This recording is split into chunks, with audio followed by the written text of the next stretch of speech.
46ஆம் வசனம் வாசிங்க.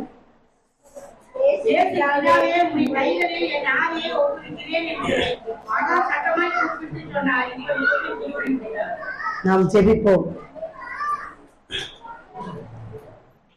ஒப்புவித்தேன் ஐயனே உம் சித்தம் செய்ய தந்தேனே, முற்றிலுமாய் அர்ப்பணித்தேன், ஏற்றுக்கொள்ளும் இயேசுவே. ஒப்புவித்தேன் ஐயனே.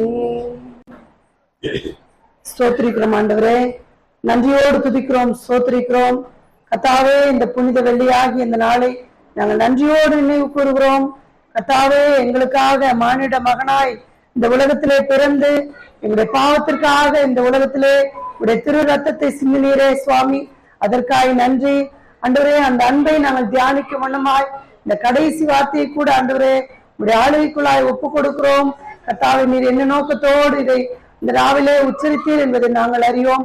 இப்பொழுதும் கூட சுவாமி தியானிக்க இருக்கிற எங்களோடு நீர் பேச வேணுமாய் ஜெபிக்கிறோம். நீர் பேசும் நாங்கள் கேட்கிறோம். இயேசுவின் மூலம் ஜெபிக்கும் கேளும் எங்கள் ஜீவனோட நல்ல பிதாவே, ஆமேன். மீண்டுமாக வாசிப்போம். லூக்கா 23:46. பிதாவே உம்முடைய கைகளில் என் ஆவியை ஒப்புவிக்கிறேன் என்று மகா சத்தமாய் கூப்பிட்டு இப்படி சொல்லி தன் ஜீவனை விட்டார். முந்தின 3 வார்த்தைகளும் 12 மணிக்கு முன்னால சொல்லப்பட்டது. பிதாவே அவர்களுக்கு மன்னியும், 2வது கல்வனுக்கு ரட்சிப்பு, 3வது தாய்க்கு தன் கண்பான சீசனுக்கு அடைக்கலம் கொடுத்தது. முந்தின 3 வார்த்தைகள் 12 மணிக்கு முன்பாக சொல்லப்பட்டது. மும்மணி தியானம் அப்படிங்கிறப்போ 12ல இருந்து 3 மணி வரைக்கும் அப்படிங்கிறத நம்மளுடைய நியதி அநேகர் அறிந்திருப்பீங்க. 4வது வார்த்தை அந்த இடையில 12 மணில இருந்து 3 மணி வரைக்கும் ஒரு பெரிய அந்தகாரம் சூழ்ந்தது. அந்த அந்தகாரத்தினுடைய அந்த அந்தகார வேளையிலே இயேசு கிறிஸ்துவனானவருடைய அவருக்கு மேல நம்முடைய உலகத்தின் சகல மக்கள் மனுமக்களினுடைய பாவம் எல்லாம் அவர் மேல சுமத்தப்பட்டதுனால அந்த இருள் உண்டானது. அந்த இருளை மீறி அவருடைய பரிசுத்த நிமித்தமாக மீண்டும் தேவனை பிதாவை சந்தித்து என் தேவனே ஏன் என்னை கைவிட்டீர் அப்படின்னு சொல்லி அவர் சொல்றாரு. அடுத்து தாகமா இருக்கிறேன்றாரு, அடுத்து முடிந்ததுன்றாரு. கடைசியா சொல்லக்கூடிய வார்த்தை பிதாவே உடைய கைகளில் என் ஆவியை ஒப்புவிக்கிறேன். முதல் 3 வார்த்தை சாதாரண குரல்ல சொல்றாரு, பிந்திர 4 வார்த்தை உரத்த சத்தமாய் சொல்றாரு. இது உலகத்துல நடக்கிற நியதிங்களா? நியதியா இது? கடைசி நேரத்துல முதல்ல நேத்து பேசுனாங்க, நேத்து 2 வார்த்தை சொன்னாங்க, இன்னைக்கு அவங்க உலகத்தை விட்டு போயிட்டாங்க, இன்னைக்கு பகலெல்லாம் ஒண்ணுமே பேசல, கடைசியா அவங்க ஒண்ணும் பேசல, அவ்வளவுதான். கடைசி நேரத்துல அவங்களுக்கு காது கேட்குமா, ஆனா வாய் பேச முடியாத சூழ்நிலை இருக்கும். ஆனா நம்ம அருமை ரட்சகர் இயேசு கிறிஸ்து நேற்றைய தினத்துல, அதாவது யூதாசினால காட்டி கொடுத்த அந்த ராத்திரியிலிருந்து இந்த நிமிஷம் வரைக்கும் அவர் எவ்வளவு ஒரு பெரிய பாடுகளுக்கூட அவர் கடந்து வந்திருக்கிறார். ஆனா கடைசி நிமிஷம் வரைக்கும் கடைசியில சொன்ன 3 வார்த்தை மகா சத்தமாய் உரத்த குரல்ல அவரு சொல்லியிருக்காரு, உங்களுடைய கைகளில் ஆவியை ஒப்புவிக்கிறேன் என்று சொல்லி முடிந்தது அப்படின்னு சொன்னதுக்கு பின்னாடி வேற ஏதாவது வார்த்தை இருக்கா? அதெல்லாம் முடிச்சிட்டாரு, முடிந்ததுன்னு சொல்லிட்டாரு அப்படின்னு சொல்லி நம்ம நினைக்கலாம். ஆனா பிதாவே உங்களுடைய கைகளில் என் ஆவியை ஒப்புவிக்கிறேன்னு சொல்லி 7வது வார்த்தை சொல்றதுக்கு என்னன்னு காரணம்னா, முடிந்தது அப்படிங்கிறது ரட்சிப்புக்குண்டான காரியத்தை எல்லாம் முடித்தார். 7ஆம் வார்த்தை இனி சம்பவிக்க போற காரியங்களுக்கு இது ஆரம்பமா இருக்குது. 7ஆம் வார்த்தை நீ ஒப்புவிக்கிற அப்படின்னா அடுத்த பிதாவுடைய கைகள்ல ஒப்புவிக்கிறது, மறுபடியும் உயிரோடு எழும்போது, பரலோகத்துக்கு போவது, பரிசுத்த ஆவியானவரை அனுப்புவதுமான காரியத்திற்கு இந்த 7வது வார்த்தை முதலாயிருக்கிறது. அடுத்து சம்பவிக்க வேண்டிய காரியத்திற்கு இந்த வார்த்தை முதலாயிருக்கிறது. பரிசுத்த ஆவியானவரை அனுப்புவது, அதாவது முடிந்ததுன்னு சொல்லி உலகத்தை அவர் வழி அனுப்புறாரு, ஒப்புவிக்கிறேன்னு சொல்லி பிதாவோடு அவர் இணைகிறார். முடிஞ்சிச்சு, இந்த உலகத்துல அவரை அனுப்பினது நோக்கத்தை எல்லாத்தையும் நான் முடிச்சுட்டேன், இந்த பாருங்க உங்கள்கிட்ட நான் சரண்டர் ஆகிறேன். தன்னுடைய நாசியில ஜீவ சுவாசத்தை ஊதி நம்முடைய உடல்ல ஜீவாத்மாவை கொடுத்தவரு மறுபடியும் நம்ம உடல்ல இருந்து உயிர் பிரியும் போது எங்கதான் போகுதுங்க? அதை கொடுத்த தேவனிடத்துலதான் அது போகுது. அவர் அழகா என்ன செய்யறாரு, ஒப்பு வைக்கிறேன் உங்கள்கிட்ட, உங்களுடைய கருத்துல என்ன ஒப்பு வைக்கிறேன் அப்படின்னு சொல்றாரு. பிதாவை பற்றி போதித்தவர், பிதாவே என்று சொல்லி ஜெபித்தவர், பிதாவே என்று தொடங்கி பிதாவே என்று சொல்லி முடிக்கிறார். பிதாவே அவர்களுக்கு மன்னியும் அப்படின்னு ஆரம்பிச்சு கடைசி அந்த 7 வார்த்தையில ஆரம்பிச்சதும் பிதாவே உடைய கைகள்ல என் ஆவியை ஒப்பு வைக்கிறேன்னு சொல்லி முடிக்கிறாரு. அவர் கடைசி நேரத்துல மனுஷனோட பேசல, கடைசி நேரத்துல தனக்கு எதிராக இருக்கிற மக்களோட அவர் பேசல, அவர் நியாயத்தை தீர்ப்பை குறிச்சு எச்சரிக்கல. பாவம் செஞ்சா இப்படி நடக்கும் இப்படி நடக்கும். ஏற்கனவே 3.5 வருஷம் எல்லாம் சொல்லி முடிச்சாச்சு. அவருடைய ஜீவிய காலத்துல 3 வருட ஊழிய பாதையில நடந்த மனுஷன் 30 வருஷம் அவர் பெற்றோர்களோட தான் இருந்தாரு. 3.5 வருடம் அவர் ஊழியத்தின் நிமித்தமாக உலகத்தின் சரித்திரத்தை அவர் என்ன செஞ்சிருக்காரு, 2ஆ பிரிச்சிருக்காரு. அப்ப எவ்வளவு வல்லமையுள்ள ஊழியம் அவருடைய ஊழியமா இருந்திருக்கு. கிறிஸ்து பிறப்பதற்கு முன், கிறிஸ்து பிறப்பதற்கு பின் அப்படின்னு சரித்திரத்திலே 2ஆய் பிளந்தவர். எந்த பாவத்தை குறிச்சு அவர் கடைசி நேரத்துல எச்சரிக்கவே இல்லை. தாயிடமோ சீசனிடமோ அவர் பேசவே இல்லை. அவருடைய உள்ளம் பிதாவோடு உறவாடி கொண்டிருந்ததுன்னு சொல்லி பாக்குறோம். அந்த நெருங்கிய உறவை வெளிப்படுத்தத்தான் பிதாவே உடைய கைகள்ல என் ஆவியை ஒப்புவிக்கிறேன்னு சொல்றாரு. இப்ப முதல்ல பார்க்கும்போது பிள்ளையாண்டானுக்கு நடக்க வேண்டிய வழியை காட்டு, முதிர் வயதிலும் விடாதிருப்பான். இது என்ன அப்படின்னு சொல்லி பாக்குற போது இது எவ்வளவு ஒரு முன்மாதிரியான வசனம் அப்படின்னு பாக்குறப்போ, ஒவ்வொரு மனுஷனும் தான் மறிக்கிற கடைசி வினாடி நேரத்துல தேவனோடு செலவிடுவது அவனுக்கு பாக்கியமா இருக்கும். கடைசி நேரத்துல அவனுடைய கடைசி நிமிஷம் எப்படி இருக்கணுமா, தேவனோடு செலவிடணும். ஒண்ணும் இல்ல, நம்மளுடைய மரண நேரம் வந்துருச்சு, பயப்படாதீங்க யாரும், நம்முடைய மரண நேரம் வந்துருச்சு. ஒருவேளை நம்மளுடைய நினைவுகள் எப்படி இருக்கும்னு நீங்க நினைக்கிறீங்க? நம்மளுடைய நினைவுகள் பிள்ளைகளை குறிச்சிருக்குமா, அல்லது நம்ம பெற்றோரை குறிச்சிருக்குமா, அல்லது உலகத்தில் நம்முடைய ஆஸ்தி அந்தஸ்து சம்பாத்தியத்தை குறித்து இருக்குமா?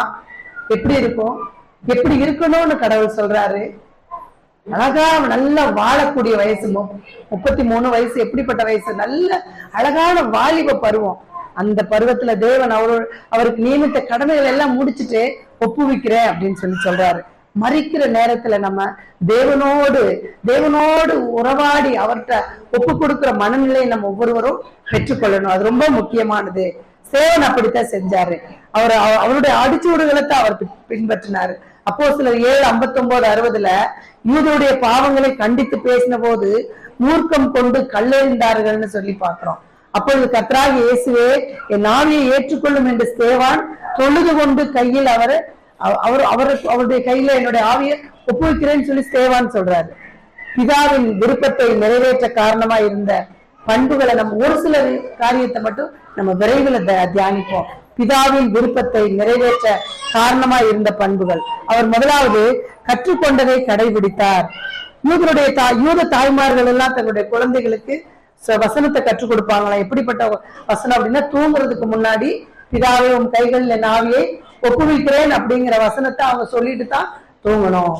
அப்போ ஸ்திரீகளுக்குள்ள ஆசீர்வதிக்கப்பட்ட மரியாள் இதுல சாதாரணமானவங்களே இல்ல, கட்டாயம் அவங்களும் தன்னுடைய பிள்ளைக்கு இயேசு கிறிஸ்துவுக்கு இந்த வசனத்தை சொல்லி கொடுத்திருப்பாங்க. அவரு என்ன செய்யறாரு? கற்றுக்கொண்ட விஷயத்தை சரியா அவரு பிரயோகிக்கிறார், பயன்படுத்துகிறார். ஜெப ஆலயத்துக்கு போகும்போதெல்லாம் வேத வசனம் ரவிபாரர்கள் வாசிக்கும் போது அவளோடு அவர் கவனிப்பாராம். வேலை நேரம் முடிந்ததும் ஜெப ஆலயத்துக்கு போய் புத்தக சுருளை எடுத்து அவர் வாசிப்பாராம். இப்படி அவர் வசனங்களை கற்றுக்கொண்டது அவர் ஊழியம் செய்வதற்கு, சீடர்களுக்கு போதிப்பதற்கு மாத்திரமல்ல, தனக்கு எதிராளியான சாத்தானுக்கு கூட சரியா பதில் கொடுக்கணும்னா நம்ம என்ன கற்றிருக்கணுங்க? வசனங்களை சரியாய் கற்றிருக்கணும். நமக்கு எதிராளியான சாத்தான் நம்மளை விட அழகா வசனத்தை தப்பு இல்லாம சொல்லுவான்.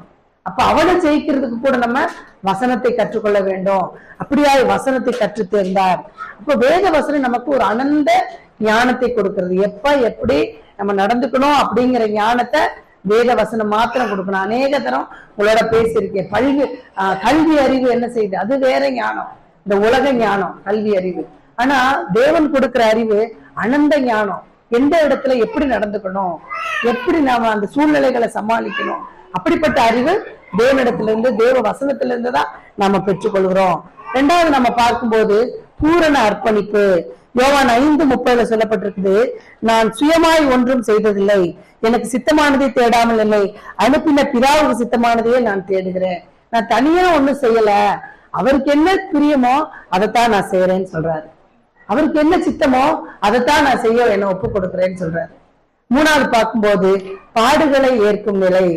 தேவனுடைய பாதை மகிமையை நோக்கின பாதை தான், ஆனா பாடுகளை கடந்து செல்லும் பாதை. மகிமையான பாதை தான் தேவனுடைய பாதை, ஆனா சாதாரண பாதை அல்லாது குறுகலான பாதை. பாடுகளை கடந்து செல்லக்கூடிய பாதை. பாடுகளை ஏற்கும் பக்குவம் இல்லாத எவருமே பரமனுடைய பாதையில பரவசத்துடன் நம்ம பயணம் செய்யவே முடியாது. பரமனுடைய பாதையில நம்ம பயணம் செய்யணும் அப்படின்னா பாடுகளை ஏற்கக்கூடிய மனப்பக்குவம் நமக்கு வேண்டும். 1 பேதுரு 4:13 சொல்லுது, கிறிஸ்துவின் பாடுகளுக்கு நாம் பங்காளிகள். 1 பேதுரு 5:1 சொல்லுது, கிறிஸ்துவின் பாடுகளுக்கு நாம் சாட்சிகள். 1 தெசலோனிக்கேயர் 3:3 சொல்லுது, உபத்திரவங்களை சகிக்க நியமிக்கப்பட்டவர்கள். கிறிஸ்தவர்கள் அப்படின்னா இந்த கேரக்டர் எல்லாம் நமக்கு இருக்கணும். என்னென்ன கேரக்டர்?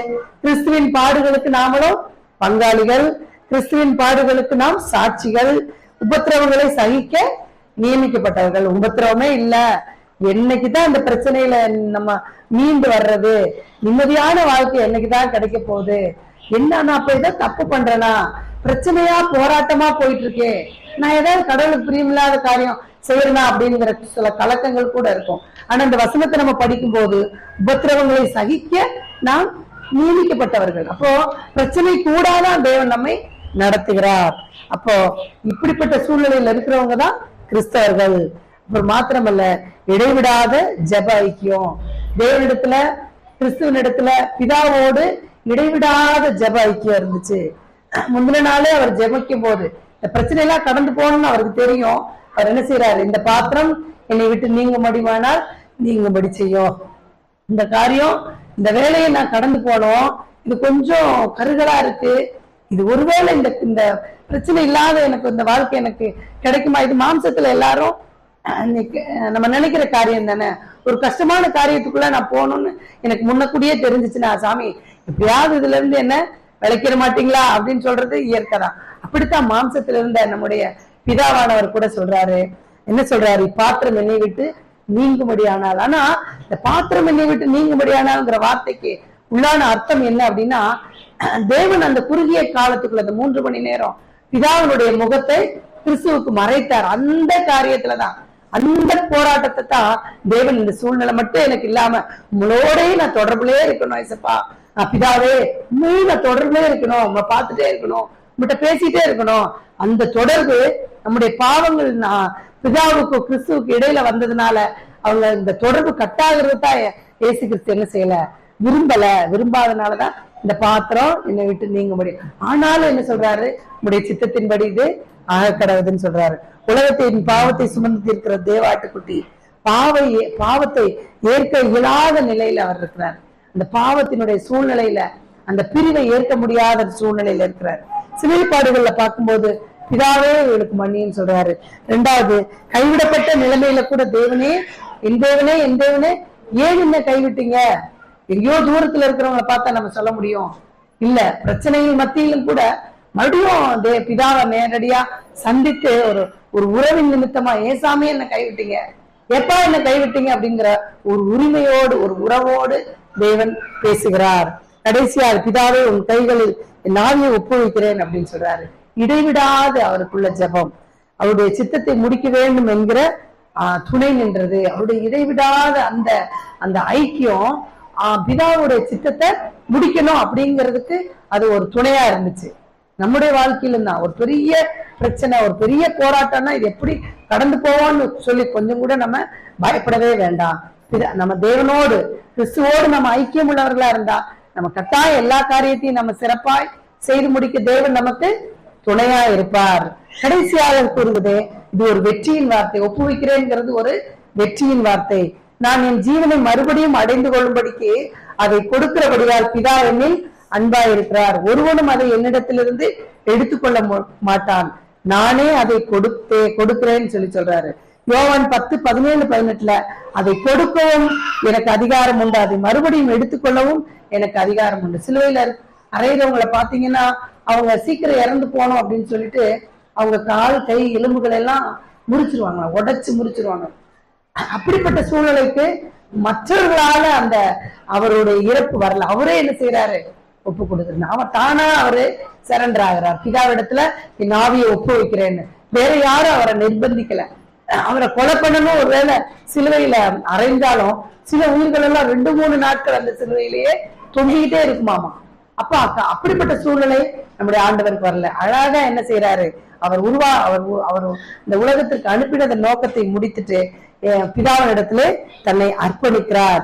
கிறிஸ்துவை கொலை செய்ய, அவரது ஆவியை பறிக்க சாத்தான் நிறைய முயற்சி செஞ்சான். ஏரோது 2 வயசுலயே ஏரோது என்ன செய்யறாரு, பிள்ளையாண்டான கொலை செய்ய வகை தேடினான். ஆனா முடிஞ்சுச்சா? இல்ல. தனிமையில பாவிகள் கையில கொடுக்கப்பட்டாலும் அவருடைய உயிரை பறிக்கிறதுக்கு யாருக்குமே அந்த இடம் கொடுக்கல. தாமே தன் ஆவியை பிதாவின் இடத்திலே அவர் ஒப்பு கொடுத்தார். நாமும் நமது பிதாவாகிய இயேசு கிறிஸ்துவின் கையில் நம் ஆவியை ஒப்பு கொடுக்கணும். அப்படிப்பட்ட ஒரு தைரியம் நமக்கு இருக்கா? ஒவ்வொருவரும் இரவு வேளையில நம்ம இதை தூங்கும் போது எப்படி ஜெபிக்கணுமாமா, பிதாவே உன் கைகளில் என் ஆவியை ஒப்புவிக்கிறேன் என்று சொல்லி. ஒருவேளை மரண தருவாயில் இருக்கும் சமயத்துல நம்ம ரொம்ப என்ன சொல்லணும், உலகத்துல எங்க இருக்கிறப்போ பிள்ளைங்களோட இருக்கோம், நமக்கு உண்டான உறவுகளோட இருக்கிறோம். இதை விட்டு நம்ம போகும்போது அடுத்து நம்ம எங்க இருக்க போறோம்? நித்தியத்துல தேவனோடு வாழக்கூடிய அந்த வாழ்க்கையை தேவன் நமக்கு தர்றார். பரிசுத்தத்தோடு வாழ்கிற உங்களுக்கும் எனக்கும் தேவன் கொடுக்கிற பாக்கியம் நித்தியத்தில் அவரோடு நித்தியமாய் வாழ்கிற அந்த பாக்கியம். அந்த பாக்கியத்துக்கு நம்ம என்ன செய்யணும்? கடைசி நிமிஷத்துல நம்ம தேவனுடைய கரங்கள்ல நம்முடைய ஆவியை ஒப்புவிக்கக்கூடியவர்களா இருக்கணும். அப்போ வசனத்தின்படி நடக்கணும். 2வது பூரண அர்ப்பணிப்பு நமக்கு வேணும். பாடுகளை கண்டு பயப்படாதபடி பாடுகளை சமாளிச்சு செல்லக்கூடிய பக்குவம் நமக்கு வேணும். கடைசியாக இடைவிடாமல் தேவனோடு ஐக்கியப்பட்டிருக்கணும். இந்த ஐக்கியம் நமக்கு இருக்கும்போது தேவன் நம்மை உண்டாக்கி இந்த உலகத்துக்கு கொடுத்திருக்காரு. இந்த உலகத்திலிருந்து நம்ம பிரிந்து செல்லும் போது தேவனுடைய கரங்களை நம்முடைய ஆவியை ஒப்பு கொடுக்க இது எல்லாமே நமக்கு ஏதுவாயிருக்கும். கர்த்தர் அப்படிப்பட்ட ஆசீர்வாதத்தை உங்களுக்கும் எனக்கும் தருவாராக. ஆமென். நாம் ஜெபிப்போம். ஸ்தோத்திரிக்கிறோம் ஆண்டவரே, நன்றியோடு துதிக்கிறோம், ஸ்தோத்திரிக்கிறோம். கிருபையுள்ள தெய்வமே, நன்றியோடு துதிக்கிறோம், ஸ்தோத்திரிக்கிறோம். எங்களுக்காக அடிக்கப்பட்டீரே கடைசி ரத்தம் வரைக்கும் ஆண்டவரே, எங்களுடைய மீட்புக்காக கர்த்தாவே ஆண்டவரே, இந்த மண்ணில உங்களுடைய ரத்தம் சிந்தப்பட்டதே உங்களுடைய அன்பை நினைத்து நாங்கள் நன்றி செலுத்துகிறோம் ஏசப்பா.